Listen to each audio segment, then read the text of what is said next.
Last week, we showed you how India built a $10 billion island that controls China's entire ocean strategy. We promised to come back with the other side. China's Pearl 1, the port that was supposed to watch every Indian Navy movement in the Bay of Bengal. It's not lost to a military strike. It's not lost to a better strategy. It's being lost to a spreadsheet. Bangladesh's economy is in freefall, and the port China spent billions to control is now in play for anyone willing to write a check. To understand what China is losing, you need to understand what happened to Bangladesh.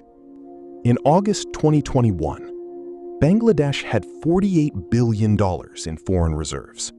By mid-2024, below $20 billion. A collapse of 58% in 3 years.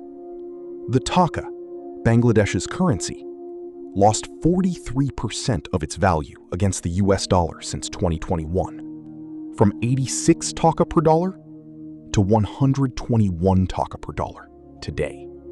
External debt hit $105 billion by end of 2024. 192% of the country's total export earnings. Default is when you cannot pay what you owe. Bangladesh is not technically in default, but its interest payments now consume 16.3% of every dollar the government spends.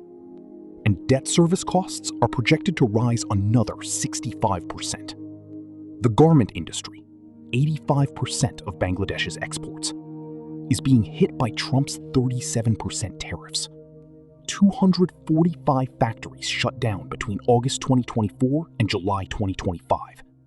100,000 workers gone. You've seen this before. You just didn't recognize it. Sri Lanka borrowed from China. Sri Lanka couldn't repay. In 2017, Sri Lanka handed Beijing a 99-year lease on Hambantota port, the same move the British used in Hong Kong. Bangladesh's debt to China has nearly doubled in 3 years, now standing at $7 billion. Total Chinese investment, including construction contracts, exceeds $30 billion.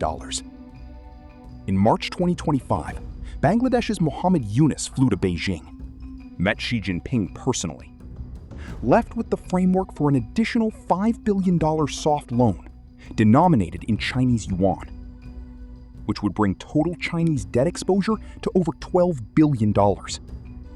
And here is the detail that nobody is covering. China just pledged $400 million to modernize Mongla, Bangladesh's second largest port, the one port that Chinese Navy ships have not yet docked at. They are building the access they need, while Bangladesh drowns in the debt that funds it.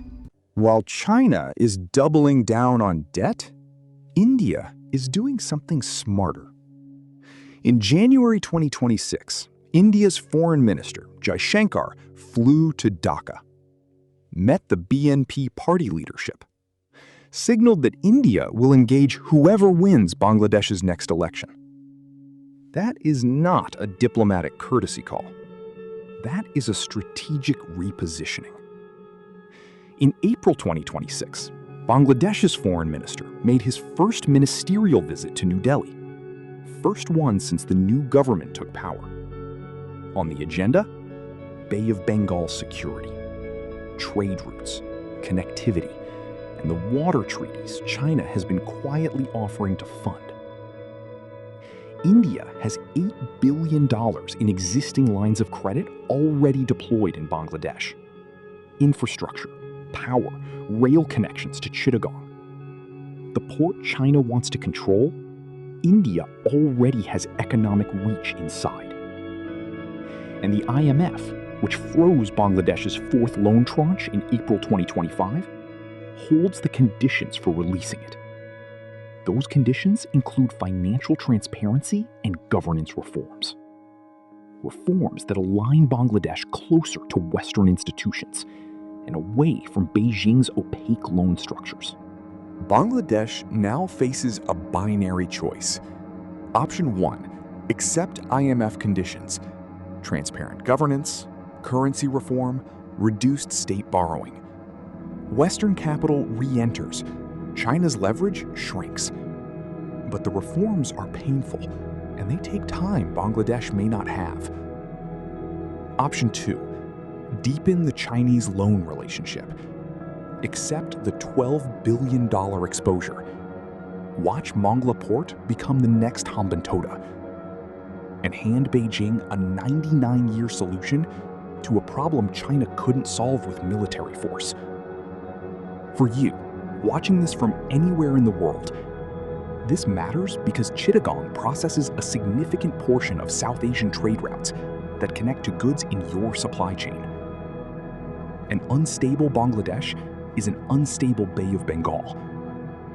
And an unstable Bay of Bengal, as we showed you last week, is a problem that travels all the way to the Strait of Malacca. China built the string of pearls with money.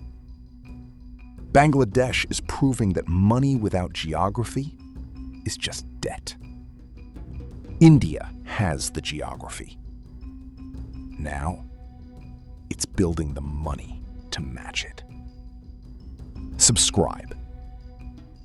And tell me in the comments, dollar or yuan? Who wins Bangladesh?